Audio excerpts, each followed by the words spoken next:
আমি সজীব ওয়াজেদ জয় বলছি।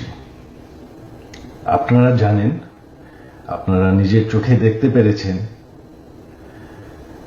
যে জাতির জনক, জাতির পিতা বঙ্গবন্ধুর বাসা, সেই ঐতিহাসিক ৩২ নম্বরকে পুড়িয়ে ফেলা হয়েছে। এই প্রটেস্টার তো বলবো না, এই মব জাতির পিতার বাসাকে পুড়িয়ে ফেলায়।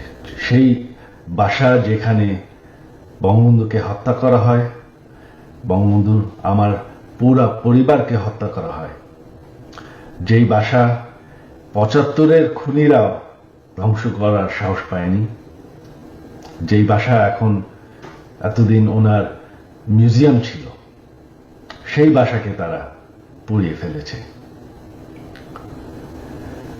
বঙ্গবন্ধু একটি দলীয় বিষয় না, বঙ্গবন্ধু হচ্ছেন জাতির পিতা। বঙ্গবন্ধু না থাকলে আজকে আমরা বাংলাদেশ হতাম না, আজকে আমরা পাকিস্তান হয়ে থাকতাম।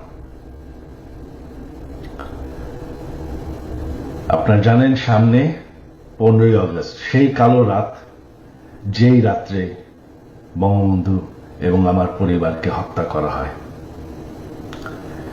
আমার আহ্বান বাঙালি জাতির কাছে যে আপনারা যদি স্বাধীনতার চেতনায় বিশ্বাস করেন, আপনারা যদি বাংলাদেশকে ভালোবাসেন, আর এই যে বাংলাদেশে বাস করছেন, এটাকে মেনে নেন যে বঙ্গবন্ধু আপনাদেরকে স্বাধীনতা দিয়েছে, আমাদেরকে স্বাধীনতা দিয়েছে।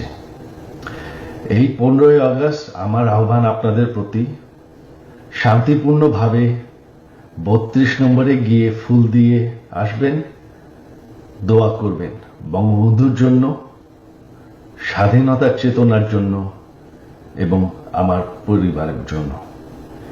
এই হলো আমার আহ্বান আপনাদের প্রতি। ধন্যবাদ। জয় বাংলা, জয় বঙ্গবন্ধু।